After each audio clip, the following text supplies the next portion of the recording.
Hello नमस्कार दोस्तों, स्वागत है आपके अपने यूट्यूब चैनल मेहरा क्लासेस में। तो आज की वीडियो में हम एमपी गेस्ट फैकल्टी की जो भर्ती होती है उसकी प्रोसेस क्या है, इसमें हमारी योग्यता क्या होना चाहिए फॉर्म भरने के लिए और इसका सिलेक्शन किस आधार पर होता है, ऐसे ही कुछ क्वेश्चन के आंसर आज की वीडियो में हम डिस्कशन करने वाले हैं। क्योंकि लगातार आप हमारे पास कमेंट करते आ रहे हैं, कुछ लोग कॉल कर रहे हैं। हालांकि इसके रिगार्डिंग हम काफ़ी वीडियो बना चुके हैं, काफ़ी वीडियो में हम जो कमेंट सेक्शन में क्वेश्चन आते हैं तो उसमें हम बता चुके हैं, लेकिन फिर भी हम आज की वीडियो में हम आपके जो क्वेश्चन हैं कुछ गेस्ट फैकल्टी के रिगार्डिंग वो सब बताने वाले हैं। तो दोस्तों चलते हैं हम आगे की ओर। और गेस्ट फैकल्टी के रिगार्डिंग जब भी नोटिफिकेशन आएगा हमारे चैनल के माध्यम से आप तक जरूर पहुंचेगा। तो चैनल पर नए हो तो चैनल को जरूर सब्सक्राइब कर लेना और अपने जो फ्रेंड सर्कल है उनको भी शेयर करना, ताकि हमारी वीडियो के माध्यम से उन तक नोटिफिकेशन और इंफॉर्मेशन पहुंच जाए। तो चलते हैं हम आगे की ओर। तो जहां पर हम देख सकते हैं दोस्तों कि एमपी गेस्ट फैकल्टी भर्ती 2024, सबसे पहले तो आपकी भर्ती के लिए मतलब इस प्रोसेस में शामिल होने के लिए आपको एमपी हायर एजुकेशन की जो वेबसाइट होती है, जहाँ पे लिखा है एमपी हायर एजुकेशन डिपार्टमेंट, तो एमपी हायर एजुकेशन की वेबसाइट पर हमारी प्रोफाइल बनी हुई होना चाहिए। प्रोफाइल बोले तो आपका रजिस्ट्रेशन, और जो कि आपका जो रजिस्ट्रेशन है ओनली एक ही बार होता है, और एक बार यदि ये रजिस्ट्रेशन कर लेते हैं तो ये परमानेंट लाइफ टाइम तक चलता जाता है। परमानेंट लाइफ टाइम तक चलता जाता है, एक ही बार प्रोसेस होती है। इसके बाद इसमें जब हम अपडेट कराना होता है तो वेरिफिकेशन करा लेते हैं।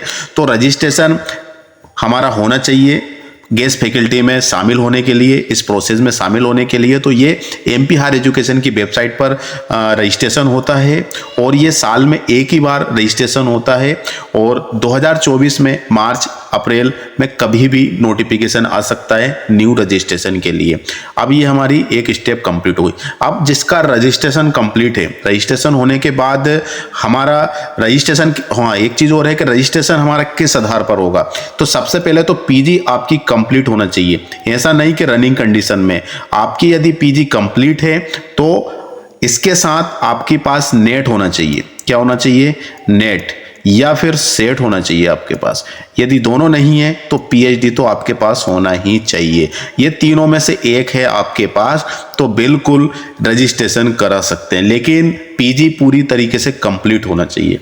ये हो गई आपका रजिस्ट्रेशन करने की मतलब ये इतना क्राइटेरिया हमारी योग्यता में पूछा जाता है। रजिस्ट्रेशन सबसे पहले होना चाहिए एमपी गेस्ट फैकल्टी में शामिल होने के लिए, और इसके बाद रजिस्ट्रेशन करने के लिए हमारी पीजी कंप्लीट होना चाहिए, और पीजी के साथ आपका नेट, सेट या फिर पीएचडी। किसी के पास दो है तो भी चल जाएगा, नेट सेट विद पीएचडी, या फिर तीनों में से एक है तो भी आप रजिस्ट्रेशन कर सकते हैं। क्लियर है? इतनी बात आपको अच्छी तरीके से समझ में आ गई होगी कि सिंपल सी बात है। इसके बाद सिलेक्शन प्रोसेस, सिलेक्शन हमारा किस आधार पर होता है, ये सबसे इंपॉर्टेंट पॉइंट है कि आखिर इसमें सिलेक्शन। काफ़ी लोग कमेंट कर रहे हैं कि सर एक बार रजिस्ट्रेशन हो जाते हैं तो क्या गवर्नमेंट डायरेक्ट अपॉइंट कर लेती है क्या? ऐसा नहीं है।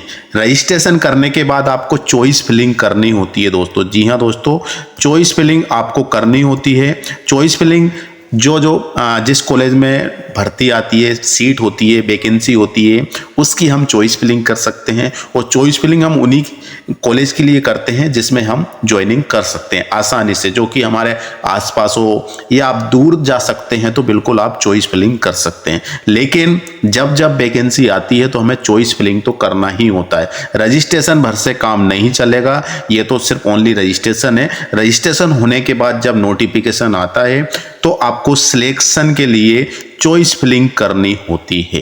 ठीक है, चॉइस फिलिंग आपने कर दी, लॉक कर दी। इसके बाद उस प्रिंट को हमें संभाल के रखना है।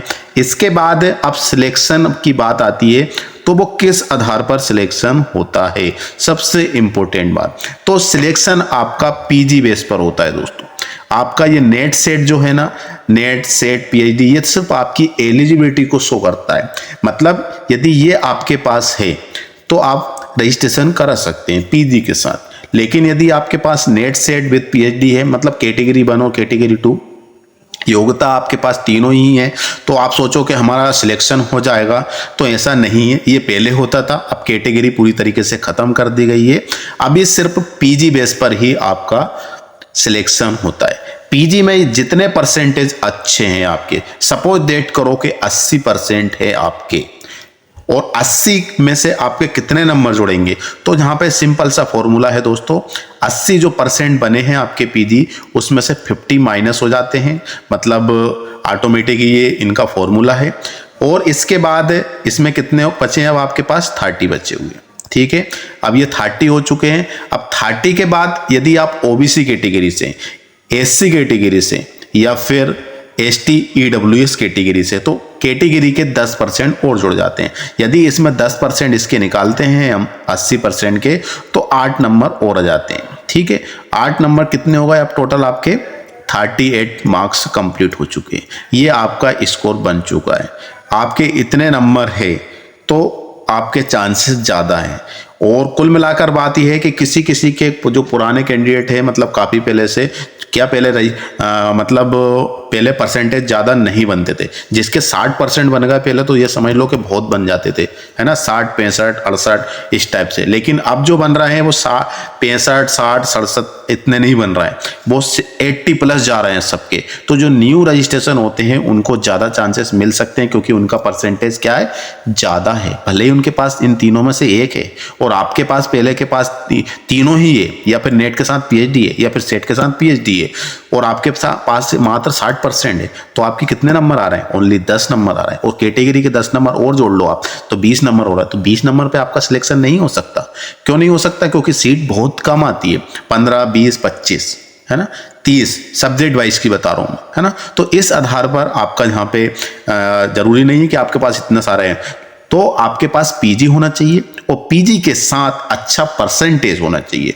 तो पीजी में जिसके अच्छे परसेंटेज हैं उनके ज़्यादा सिलेक्शन होते हैं। मार्क्स किस तरीके से मिलते हैं हमको, सिलेक्शन किस आधार पे होता है, तो सिंपल सा फॉर्मूला है, यूज किया है इन्होंने। अब यहाँ पे सिंपल सा है, 80% बने, 50 कम कर लो, बचे कितने, 30। इसके बाद 10% आपका कैटेगरी से जोड़ लो, कैटेगरी से है तो 38 नंबर आपको इस आधार पर मिल जाते हैं। तो इस आधार पर आपका सिलेक्शन होता है गेस्ट फैकल्टी में। इसके बाद आपको पर डे में 2000 के आपको पर डे मिलता है।